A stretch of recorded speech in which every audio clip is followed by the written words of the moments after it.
All right, just a quick update here. This is middle of January 2023 already, and I realized I had a bunch of footage that kind of got us from the last month or two of what I've been, I don't want to call it working on, probably playing with is a better way of saying it. A couple points. Winter, it's just too cold for 3D printing. It's not like it's brutally cold, but where I've got the 3D printer, I'm not heating that very much, so I had a few prints just warp, and I also don't have enough solar power, so I have solar power for some things, but a 3D printer pulls a couple hundred watts for 3 or 4 hours for a long job. So that's just not sustainable right now. So what I decided, I had a few technical problems with the beer cooler robot idea that I wasn't able to solve easily with what I had. Okay, so this is what the little RC buggy looks like without the body panels. I stripped off a bunch of parts to make it easier to get to the wiring and stuff like that. Okay, so that's what it looks like when it's clean, and I just chopped some wires. Okay, this is what the other one looks like when it's been playing in the desert for a while. All right, so this one is a little further ahead, so we'll kind of come back to that.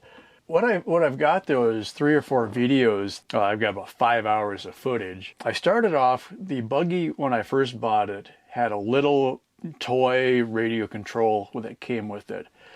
It was all on or all off. There was no proportional control at all. So when you went forward, it was instantly spinning wheels and going forward. It was great. It was a lot of fun, but that's not what I really needed. What I wanted was a way to slowly go forward. One of the things that I wanted to be able to do is to make this kind of the platform that I could test my robot stuff on. So instead of, I don't want to have a toy car to drive around the desert. I mean, that's kind of fun for a while, but I'm trying to make like Mars style rovers. Because I don't have the power to make the full rover right now, I thought, okay, I can still learn how to do the programming and stuff with the Arduinos and that kind of thing. I keep talking about these things. So this is an Arduino. We'll talk about that more later. In fact, what I'm planning on is a whole sub-series of videos where we can go into some of the details of what some of these things are that I keep talking about. So I'll come back to that. So I promise we'll do that. I really just don't have enough solar power during the winter to do some of the bigger projects, so I decided to prototype using a radio control 4-wheel drive buggy, which we just saw. This did not originally have proportional control. Steering and throttle was all or nothing. What I want is more of a robot with slow, smooth controls. So these videos are experiments where I can put in better electronics and eventually the Arduino and a Raspberry Pi for programming. Then I can do driving modes like waypoint missions. I've also, in the past, I've talked about there's a lot of channels on YouTube that I'm learning this stuff from. So I will be putting together a playlist. So if you see something I'm talking about, I'll just have a playlist that you can go check out some of the details. Some of it's going to be my videos, but I'm also going to include links to other channels that have a lot of this stuff already figured out. And so if I'm doing something, it's because I learned it from somewhere else. And so it's just only fair that I show this to you up front and you can kind of see where I'm coming from. The videos that I'm showing in the next probably 3 videos are already, have already happened, obviously, and I'm getting beyond that. Some of the stuff I'm uploading is going to be out of sequence, so if you see something that seems weird, that's what's happening. I'm combining a good, not necessarily a fancy, but a good radio control unit. So I'm taking that and also adding it to the Arduino. The Arduino gives me the ability to program things. I haven't really developed that very much yet, but one example that I came up later, I just flip a switch on the radio control, and that tells the Arduino to tell the motor controller to go in reverse instead of going forward. That's maybe not the simplest way to do it, but by doing that, it gave me a way to learn how to do the process. Now I can use the same thing to do, I could flip another switch and then I could start using the robot arm that we haven't built yet. Okay. The end goal has always been, I want to make the robot like what they're using on Mars. Not necessarily exactly like it, but I don't want to sit there and remotely control it. I don't want to sit there and always be driving it, with the little thumbsticks or whatever. What I want to do is say, we're at the bus now, drive out to, checkpoint Charlie or whatever. I'm making trails. I go for a walk on a trail through the property. For anybody that's not aware, where I'm at, I'm out in West Texas towards El Paso. I own one of those old ranches that people talk about sometimes. It's not very big. It's relatively cheap land, so I've got 40 acres. Now that seems like a lot depending where you're from, but it's relatively cheap. So it's not like I was rich and I came out here and bought the whole desert or anything like that. But what I've got, aside from the bushes, this is my perfect analog for living on Mars, right? So, I've got sand and rocks and gravel. So what I want to do is tell the robot to go somewhere and it could drive itself there, and then it could pick up a rock and bring it back. Okay, that seems kind of silly, but when I figured that out, that's essentially what NASA is doing with the Mars rovers. Okay. So I could have spent 10 years in school learning engineering and then get a job at JPL, but I got to thinking about it as most of these same things are available off the shelf. So we just go buy them, spend a little bit of time on Google and YouTube, and I can learn how to do some of the same things. Now, I'll probably, I'm already in my 50s, I'll probably never get a job for JPL, which would be the dream. If I could have talked to 20-year-old me, I would have done that. That would have been, I really would have loved that kind of environment. But, life goes on and you make your choices. So that's kind of where we're going. Some of the videos I've uploaded in the past, I was looking for the perfect motor. I have now found it. This is kind of a relative thing, but this is on another video. I'll talk more about this coming up. I don't have the specs in front of me, but what it is, it's literally like an inch long. It's got a gear drive on the top of it. It's like just tiny. It runs on like 3 or 4 volts or 6 volts. You can run it between 3 and 6. I've showed this on a couple other videos too, and so this is going to be something you'll see coming up. This is literally just a little Lego car, and it's the same size as this Arduino that I talk about. So for winter especially, because of my limited power, I'm going to be using stuff like this instead of this, right? Because I can just make this, I can make parts for, I've got enough power to do the 3D printing for stuff at this scale. I just don't have it for the big scale. And then I talked about the beer cooler robot. The idea was this was going to be a 3-foot long beach cooler, and I was putting in Harbor Freight 10-inch wheels on it. I am still going to get back to that because it was just a fun idea, and out here that would make more sense. But for now, we'll scale it down. So I had this was actually a randomly printed piece of plastic that I made a couple of years ago. If you know anybody in machining or something like that, this is a 1-2-3 block. It's literally 1 inch thick, 2 inches wide, 3 inches long, and I put holes in it. It just so happened that the little motors fit into these holes perfectly. Okay, so I've got this made already. These are the wheels that are going to fit with the motors, and again, it's the same size as the Arduino. So we can make a programmable, and I can put the radio controller on that little robot. Okay, which seems kind of funny because it's complete overkill, but it gets me into a scale that I can work with, and I only want to go, when I was driving the little rover here, the RC buggy, I'm only going at walking speed most of the time. I don't want to go blasting across the desert. This isn't like the Baja 1000 or something like that. I want to be able to go slowly and not wreck it, right? The actual real Mars rovers, I believe, go less than a walking speed. In several years, they've gone, a handful of miles total, that kind of thing, right? But, I'm not looking for, exciting. I'm looking for going somewhere slow and then, not tripping up in a cactus or something like that. So quick background. By using the radio controlled buggy that was already working as the platform, that saved me having to rebuild the whole chassis. I'm like, okay, this thing already works. It's got motors and axles and tires and suspension. Okay. Then I can learn how to put the robot on top of that. And then as I get into spring and summer where it's a little nicer and I got more power, then I can go back and make my own chassis the way I want it to be.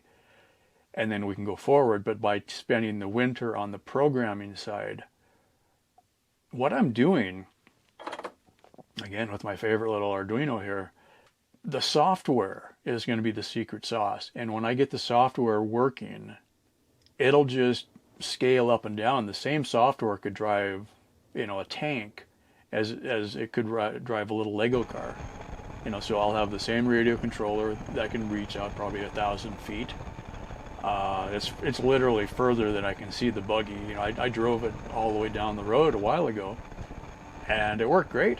I couldn't see it well enough to drive it. At the end, I think I did finally run out of range, but by then it was so far away, then I had to walk down and get it anyway because it fell in a hole. Eventually, what this will have is a camera mounted on it, and then it's FPV, first-person view. So I've got the goggles already. So you just literally, you have the camera on the car, put the goggles on, and you can see from the car's point of view. Okay, so one of the things I want to be able to do is, I can drive it across the desert, but I can also do it for something that's actually useful, which is kind of weird. But at the moment, I've got rabbits living under the house and under the bus, and rats and mice, and probably rattlesnakes, at least under the bus. Every year I kill 5 or 6 rattlesnakes, and I always see them really close to the house. If the snake was a mile away, I wouldn't care. I just walk around it, But it seems like they're living under the bus. I've seen them really close to the bus before. What I need to be able to do, work on a better barrier so I can keep things from getting under the bus easily. Now, the mice are always going to get under there. It's just too hard to close up around the bus. The house I can close up better, but the bus has got all these weird shapes of the frame and everything like that. So I had a hard time building a box around the bus, basically. So I'm always going to have mice. That's going to be hard to get rid of. A rat is bigger. I can close that up enough to get rid of the rats. So what my goal is, first make sure there's no rabbits, especially baby rabbits, under the house. Okay, so I'm going to start with the house. I'm going to send the robot underneath so that I can see. I'll put a light on there with the camera, and then I can see without sticking my head down there, because for all I know, there's also rattlesnakes down there. Wintertime, the snakes are basically hibernating. They aren't moving very fast.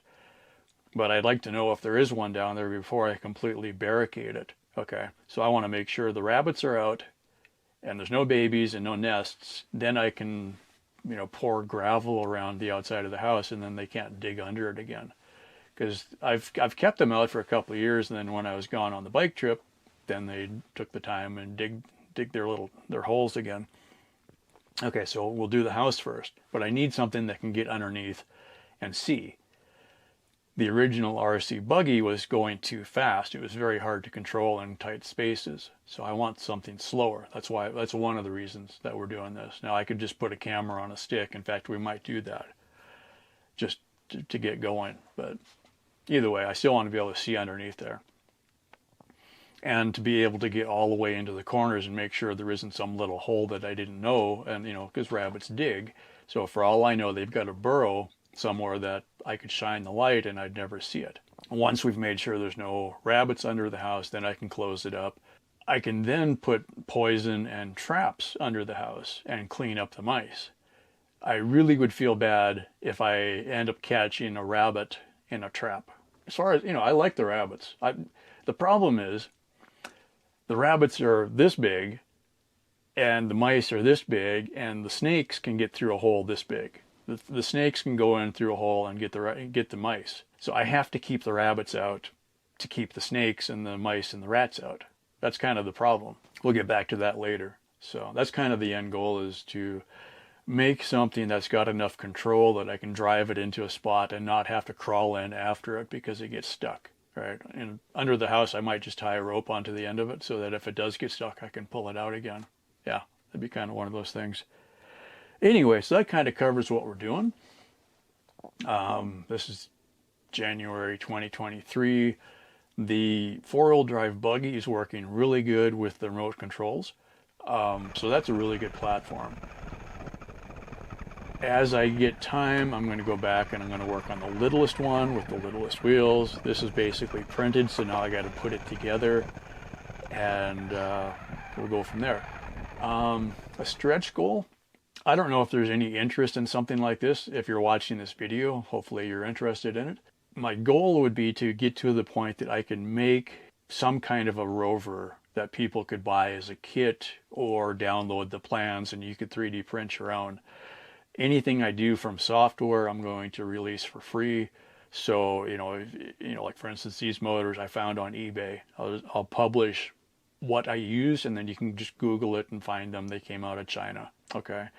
The wheels, simple 3D shape. You can 3D print that if you've got access. If not, you can say, okay, this wheel or the motor has a, 3mm axle. Okay, so you could find a wheel that fit that kind of thing, But my goal, aside from just having an interesting project, and I've always wanted to be able to do this kind of stuff, I finally got to the point where it's like, well, I don't have really the money to do it, but I've got the time. So now is my chance. This would be the perfect STEM or STEAM project for a kid that wanted to get into robotics. You can buy the little radio control car, or the little robot car, I should say. You can buy it on eBay for $15 or $20. It's got a little yellow plastic motor and these little wheels that snap on, and then you can put your controller on it and you can program it, and it's got room for sensors. Okay. I want what I'm making to be the step above that. So you would probably start with the littlest one for pretty cheap, or you might start with this one, the little one that I'm making. When you get to the advanced level, wouldn't it be nice if you had something that was big enough that if you took it to the park or took it to the beach, this thing could drive, and then you could be putting on your goggles and just ride along with it. I want to make something that would be good enough that, especially if you're like a homeschooled kid or, homeschooling parents, here's a science project that you guys could do together that would be pretty fun. Now, a lot of people already have drones, but drones, there's limits to where you can fly them. You shouldn't fly them over people, for example. This would be more innocent looking. You could take it to the park and nobody would care. You could drive it around, if you had a house, you could drive it all the way around the house and be inside watching it drive, For me out here, it's kind of a fun project. While I was testing it, I'd carry the remote control and I'd go for a walk and just take my robot for a walk. So I just go walk across the property. I've got lots of room out here. So I would just drive it around the rocks and I could watch how it was doing, see if I had a problem, that kind of thing. So it's a good reason to get outside. I'm using radio control for most of it right now. I've also tested, though, Wi-Fi. So with Wi-Fi and Bluetooth, we should be able to set it up that the phone, the phone you already have could control your robot. Okay, that's another possibility. There are also people that are doing radio control waypoint missions, so you can launch an airplane or a drone, and it can go using GPS to different locations. So you could drive, for me, I would drive, fly or drive to the opposite end of the property and come back. Okay, and it would know where the property edge was, so it could just stay on the property and it could fly all the way around the property and then come back again. And then you'd have a video feed of that. With that, you don't really need big radio control stuff, so you could program it. A lot of these parts are relatively inexpensive, is the reason I'm saying it. So you could have a robot that you could say, start here, it would know where home was, and it would have the GPS coordinates for home. It would go to a point, go to another point, go to another point, and then come back again. The next part after that is using things like machine learning and image recognition. The robot will have a camera. It can look and see in front of it. And the robot will be able to know the difference between, okay, this is dirt, I can drive here, or no, this is a cactus, I shouldn't drive on the cactus.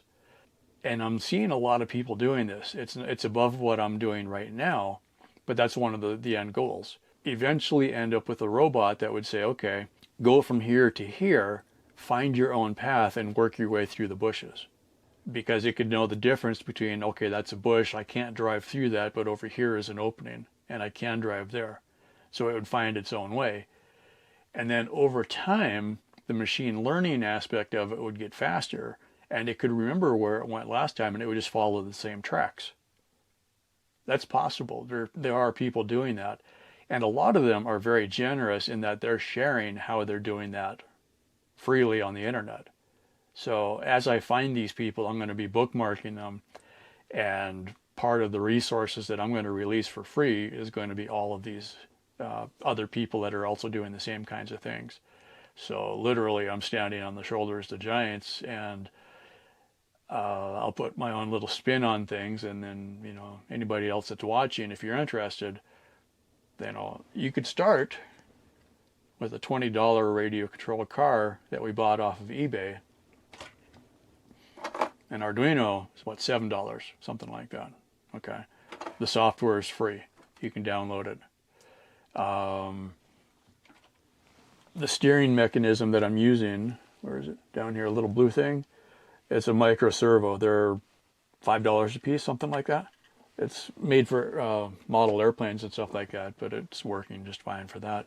I replaced the servo that the buggy came with because I didn't like it. But eventually we should get to the point you can make a $50 robot. It's relatively, I mean, compared to your $500 smartphone, this is not a big deal. That's where we're going. All right. This is longer than I meant it to be, but I had stuff to say. Anyway, that's it for now. My name is Carlin. Thanks for watching. I'm calling this the Mars Clipper channel, or Mars Clipper Robots. Mars Clipper for me was a book series that I wrote a couple of years ago that was about going to Mars and having robots. And I thought, well, I already had the channel. I wasn't doing very much with it. So since when I look outside my window, I feel like I'm on Mars. I mean, I got bushes out here, but to me, this place has always felt like Mars. You know, the wind and the sand and the dust and everything. So Mars Clipper is my world. So feel free to come along. Be sure to subscribe. If you'd really like to help support the channel, we can do Patreon. I don't have enough subscribers to this channel to do YouTube members yet. But I do have another channel that I can. So if you like YouTube members, you could join the other channel and help me out that way. Cheap parts, but we need a bunch of them. All right, that's it for now. Bye.